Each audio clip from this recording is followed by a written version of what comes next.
कोलकाता कांड को लेकर बीजेपी का प्रदर्शन जारी है। बंगाल सरकार के खिलाफ विरोध प्रदर्शन लगातार जारी है। सीएम ममता बनर्जी के इस्तीफे की मांग की जा रही है।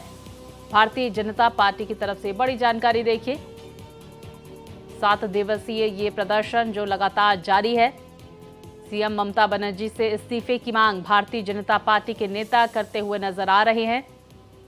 तो राज्य सरकार के रवैये को लेकर लगातार भारतीय जनता पार्टी हमलावर नजर आ रही है। दूसरी तरफ टीएमसी का महिला मोर्चा का प्रदर्शन चल रहा है।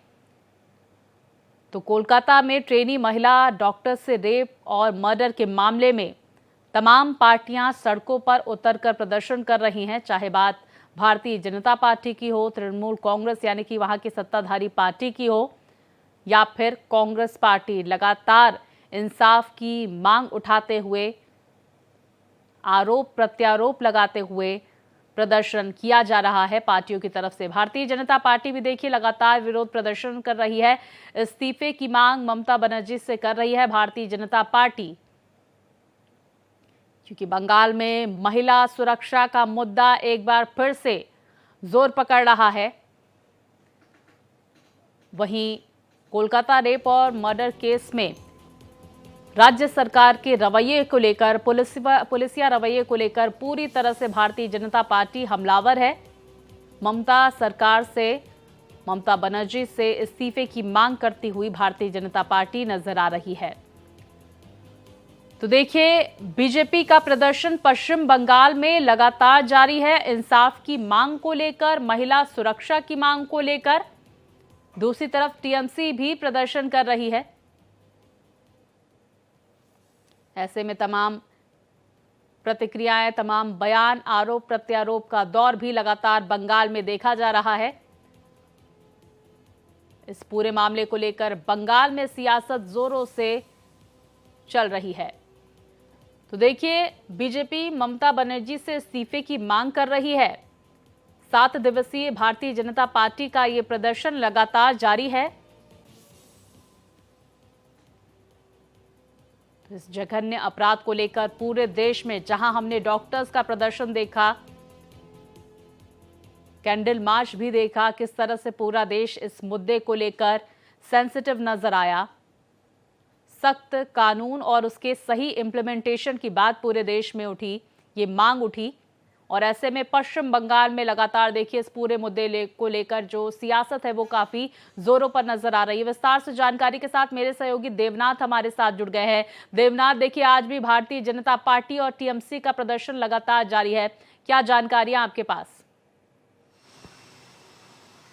बिल्कुल, जिस तरीके का रेप और उसके बाद जघन्य हत्याकांड हुआ, उसको लेकर के कोलकाता के लोग, कोलकाता की पॉलिटिकल पार्टियां और अब तो सरकार, जो जिसकी सरकार है उस पार्टी में तृणमूल कांग्रेस के लोग भी लगातार धरना प्रदर्शन कर रहे हैं। लेकिन दोनों में एक अंतर है स्वाति। पहला अंतर है कि भारतीय जनता पार्टी और जो कांग्रेस पार्टी है वो ये इस नेक्सस को दिखाना चाहती है कि जो रेप हुआ, जो मर्डर हुआ, उसमें क्या कोई एक व्यक्ति था या कई लोग इन्वॉल्व थे, क्या कोई नेक्सस था, इसकी मांग कर रहे हैं, कठोर से कठोर सजा की मांग कर रहे हैं। लेकिन वही तृणमूल कांग्रेस की बात करें तो वो सीबीआई की लेट लतीफ़ी को लेकर के भी ये मुद्दा बना रही है कि सीबीआई क्यों लेट कर रही है, सीबीआई जवाब दे, सीबीआई की जांच रिपोर्ट क्या है। तो दोनों बातें हैं। और पहली बात ये कि एक सवाल ये भी है कि क्या इंसाफ की ये आवाज़, इंसाफ की ये लड़ाई, क्या राजनीति की भेंट चढ़ गई है? क्योंकि जिस तरीके की सिचुएशन है उसमें धरना प्रदर्शनों की कोलकाता में बाढ़ हो गई है।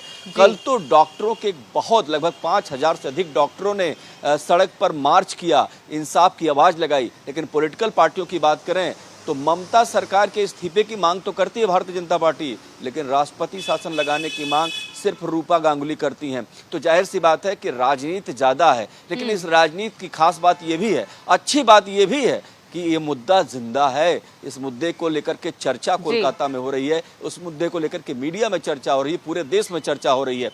आज की बात करें तो धरना प्रदर्शनों का दौर लगातार जारी है। लेकिन इन सबसे इतर, इन सबसे अलग जांच लगातार चल रही है, जांच जारी है। मगर कोलकाता की बात करें तो एक आम आदमी से सवाल करने वाली थी। देखिए, लगातार हम प्रदर्शन का दौर देख रहे हैं, लेकिन सीबीआई की जांच अब तक कहां पहुंची, इसको लेकर मैं आपसे अपडेट लेना चाहूंगी, क्योंकि हमने देखा बीते दिनों कई लोगों का पॉलीग्राफी टेस्ट हुआ।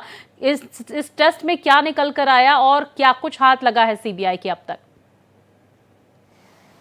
देखिए 10 से अधिक लोगों का पॉलीग्राफ टेस्ट हो चुका है और सीबीआई लगातार जांच कर रही है। सीबीआई तमाम उन कड़ियों को जोड़ने का प्रयास कर रही है जो कड़ियां बिखर गई थी, जो सबूत मिटाने का भी आरोप लग रहा है। जो बंगाल पुलिस है उसने उस जगह को घेरा नहीं, उस जगह को चिन्हित नहीं किया, वहां पर लोगों को आने जाने दिया गया और जो घोष था उसके लोग भी वहां पर जमा हो गए, तमाम लोग आते जाते रहे। तो सीबीआई के लिए मुसीबत यह है कि उन साक्ष्यों को कलेक्ट करना बहुत बड़ी दिक्कत है। और मैं आपको बताऊं स्वाति कि सीबीआई फिर भी उन सभी कड़ियों को एक एक करके पूछताछ कर रही है। लोग बयान मैच किए जा रहे हैं, घोष से लेकर के उस गार्ड की तैनाती जो थी वहां पर उसके भी बयान लिए जा रहे हैं, उसका पॉलीग्राफ भी टेस्ट हुआ है जो 2 गार्ड थे। लेकिन इन सब के अलावा अगर परिवार की बात करें तो परिवार भी ये चाहता है कि सीबीआई जांच की दिशा क्या है, सीबीआई जांच कहां तक पहुंची है। और जो कल डॉक्टर प्रोटेस्ट कर रहे थे उनका भी यही कहना था, एक टाइम सेट किया जाए, एक टाइम लिमिट सेट किया जाए। ऐसा नहीं कि सीबीआई सालों साल जांच करती रहे, जो पुराना इतिहास है ऐसा नहीं चलेगा। डॉक्टरों का कहना है कि एक तारीख बताइए, हमको इंसाफ की तारीख बताइए, जांच की तारीख बताइए। ऐसा नहीं कि सालों साल चलता। और सीबीआई की बात करें तो सीबीआई लगातार पूछताछ कर रही है, उन सभी कड़ियों को इकट्ठा कर रही है। सीबीआई देखिए, सीबीआई की जो जांच है उसका अपना तरीका है, उसका अपना इन्वेस्टिगेशन का स्वरूप है, वो उसी हिसाब से चलेगी। मीडिया कवरेज और बाकी चीजों से इस पर कोई असर नहीं पड़ता। इन्वेस्टिगेशन कैसे तथ्य कैसे जुटाए जाएं, सबूत कैसे जुटाए जाएं, जो स्पॉट पर सबूत नष्ट हो गए हैं उनकी कड़ियां कैसे जोड़ी जाएं, इसमें सीबीआई के सूत्रों का मानना है कि जल्द ही इसमें एक बड़ा खुलासा हो सकता है। बिल्कुल, देखिए क्योंकि सीबीआई का बीते दिनों ये कहना था कि उनके पास कई सबूत हैं देवनाथ, क्योंकि जिस बात का आपने जिक्र किया कि हालांकि ये मुद्दा जोर शोर से हावी नजर आ रहा है, लेकिन सीबीआई तमाम तथ्यों के आधार पर यहाँ पर कार्रवाई करती हुई नजर आ रही है। यही वजह है देवनाथ, देखिए संजय रॉय के अलावा अब तक किसी की गिरफ्तारी नहीं हुई है, ये बड़ा सवाल यहां पर खड़ा होता है। और संदीप घोष पर अब तक आगे की क्या क्या कार्रवाई की गई, लगभग कितने घंटे तक संदीप घोष से आरजीकर मेडिकल कॉलेज के पूर्व प्रिंसिपल जो रह चुके हैं उनसे पूछताछ की गई है, जरा इसके बारे में भी हमारे दर्शकों को बताएं। देखिए संदीप घोष की बात करें तो 140 घंटे तक उनसे पूछताछ अब तक हो चुकी है। हाँ। 140 घंटे बहुत होते हैं, लेकिन अब भी उनको सीबीआई के सवालों का जवाब देना होगा, क्योंकि इस पूरे घटना के केंद्र में जो सबसे बड़ा नाम उभर करके आता है वो संदीप घोष का है। संदीप घोष स्पॉट पर भी नजर आते हैं। संदीप घोष का उस स्पॉट बॉय से जो संजय रॉय है उससे भी उनका संबंध लिंक नजर आता है। और उसके बाद पुलिस के लोग, उनके पीए घटनास्थल पर खड़े होते, तमाम वीडियो वायरल हुए जो भारत एक्सप्रेस ने भी दिखाया, एक्सक्लूसिव वीडियो था। उसमें साफ साफ दिखाई दे रहा था कि स्पॉट पर वो मौजूद थे और इसको भी कोलकाता पुलिस भी मान रही है कि स्पॉट पर लोग थे।